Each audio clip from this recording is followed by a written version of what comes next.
கணேசமூர்த்தியின் பேர். அதாவது இப்போ இந்து மதத்தில் வந்து பல விஷயங்கள் இருக்குது. அதில் குறிப்பாக பார்த்தோம்னா பெண்கள் வந்து குங்குமம் வைப்பது, அந்த மஞ்சள் பல விதமான வைப்பாங்க. ஏன் அப்படி கேட்டிங்கன்னா, அந்த நெத்தியில் வந்து நெத்தி பொட்டில் வந்து சக்தி இருப்பதாக எல்லாத்துக்கும் ஐதீகம், பொதுவாக எல்லாத்துக்கும் தெரியும். அப்படி இருக்கும்போது இப்போ இந்து பெண்கள் வெளியே போகும்போது அல்லது கடைக்கு போகும்போது எங்கே போகும்போது மனித குலத்தை சேர்ந்த ஆண்கள் ஒட்டுமொத்தமாக அவர்கள் பார்க்கிறார்கள், இயல்பாக பார்க்கிறாங்க. இயல்பாக பார்க்கறது வந்து ஒரு காதல் பார்வை வச்சுக்கலாம், சாதாரண பார்வை. அந்த ஒரு அழகான பெண்கள் போகும்போது அவர்களை சற்று உற்று நோக்குவார்கள். அப்பொழுது அந்த காதல் பார்வை வந்து காம பார்வையாக மாறுகிறது.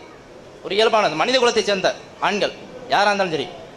அப்படி பார்க்கும்போது அந்த இந்து மத பெண்கள் வந்து நெற்றியில் அந்த குங்குமம் வைக்கிறவங்க வந்து, அதாவது மனித குலத்தை சேர்ந்த ஆண்கள் பார்க்கும்போது காம பார்வை பார்க்கும்போது அதை தடுக்கிறது என்கிறது இந்து மதம். அதாவது காம பார்வை பார்க்கும்போது அதை தடுக்கிறது, அதனால அந்த பலவிதமான நன்மைகள் உண்டு அப்படின்னு இந்து மதம் சொல்கிறது.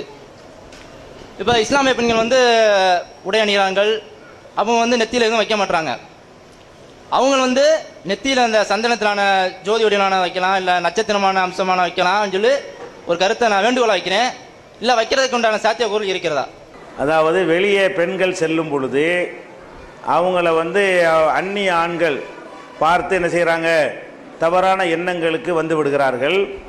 அதை தடுப்பதற்காக நெத்தியில் பெண்கள் என்ன செய்கிறாங்க, அந்த பொட்டு வைத்து கொண்டார்களேயானால், திலகம் வைத்து கொண்டார்களேயானால் அவங்கள வந்து அதை என்ன செய்யுது, அந்த காம பார்வையிலிருந்து தடுக்கிறது.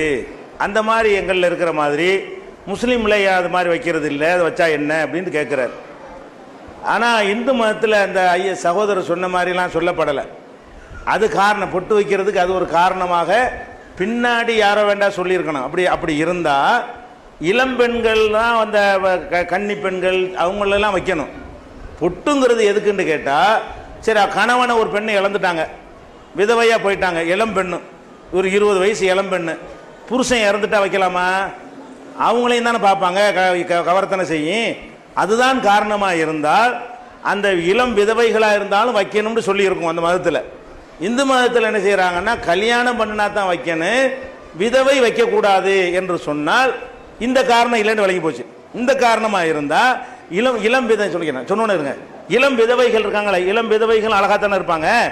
அவங்க வந்து அழகான முறையில் இருக்கும் பொழுது அவங்களையும் யாரும் பார்த்துடக்கூடாதுன்னா அது ஒரு கவசமாக இருக்கும் என்றால் அப்படி சொல்லியிருப்பாங்க. அது மதத்தினுடைய புராண அந்த டெக்ஸ்ட் மேற்கோளோடு உங்களுக்கு அதை நிரூபிக்க இயலாது. அதாவது நீங்களாக யாராவது சொல்லியிருப்பாங்களே தவிர இந்த புராணத்தில் அப்படி இருக்கிறது, இந்த காரணம் இப்படி இருக்குன்னு சொல்ல முடியாது. நம்மளவளாக கற்பனை பண்ணி சொன்ன காரணம். அதுக்கு நீங்கள் ஆதாரம் இருந்தால் என்ன செய்யணும், எந்த நூலில் எந்த இந்து மதத்தினுடைய ஆத்தண்டிக்கான புஸ்தகத்தில் அது இருக்குன்னு என்ன செய்யணும் சொல்லணும். அது ஒரு விஷயம். ரெண்டாவது வந்து இது வந்து தடுக்குங்கிறது தப்பு.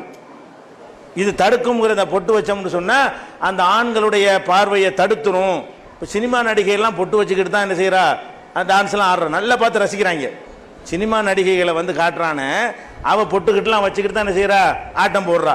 அவள் பொட்டு வச்சுக்கிட்டு ஆட்டம் போட்டதுனால அப்படி கண்ணை கீர்த்து யாராவது தொங்க போட்டுக்கிட்டோமா? எல்லாரும் பார்க்கத்தான் அந்த பொட்டு வந்து என்ன செய்ய மாட்டேங்குது, நம்மளை தடுக்க மாட்டேங்குது.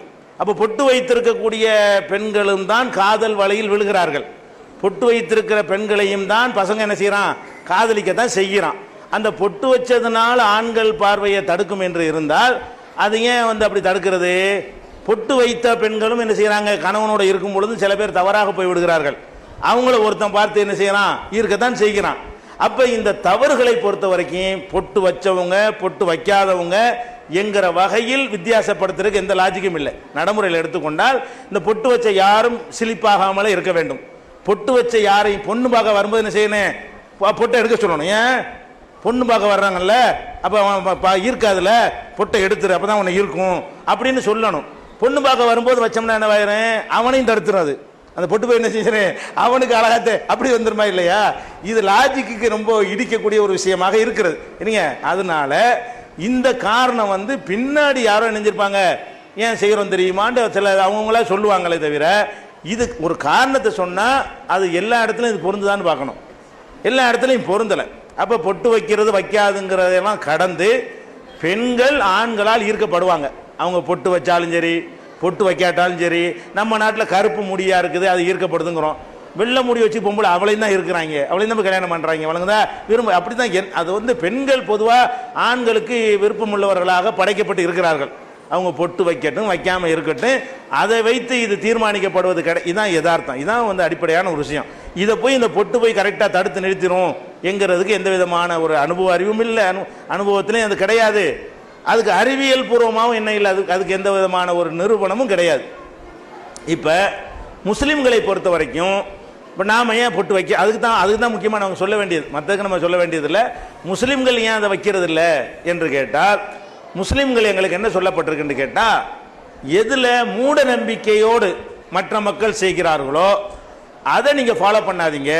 இப்போ இந்துக்கள் வந்து சோறு சாப்பிட்றாங்க, நாங்களும் சோறு தான் சாப்பிட்றோம்.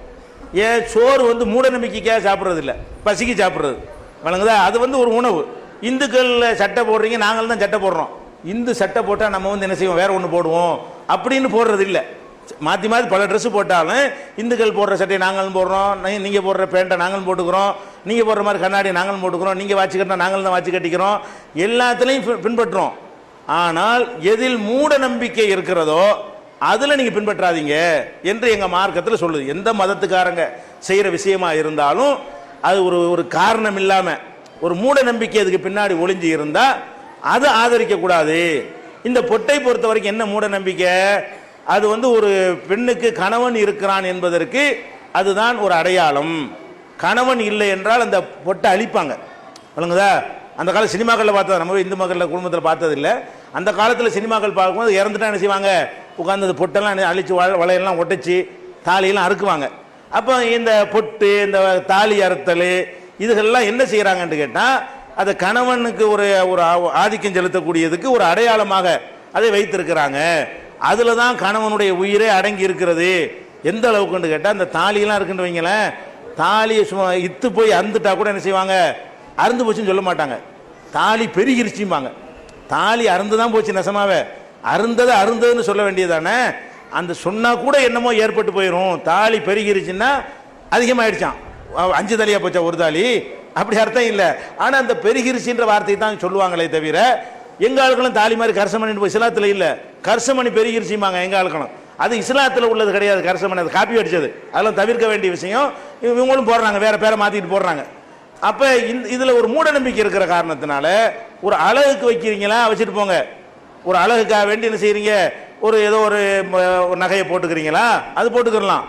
இதில் தான் புருஷன் இருக்கிறான், இதுக்குள்ளே தான் எல்லாமே அடங்கியிருக்குன்னா ஒன்றும் அடங்கலையே, அதில் எப்படி புருஷன் இருப்பான், இது ஒரு கயிறு தானே. அது வந்து புருஷன் இறந்தோன்னு இதுக்கு அறுக்குறீங்க. அந்த மூட நம்பிக்கைங்கிற காரணத்தினால தான் தாலி பொட்டு இதெல்லாம் வந்து நீங்கள் செய்யாதீங்க.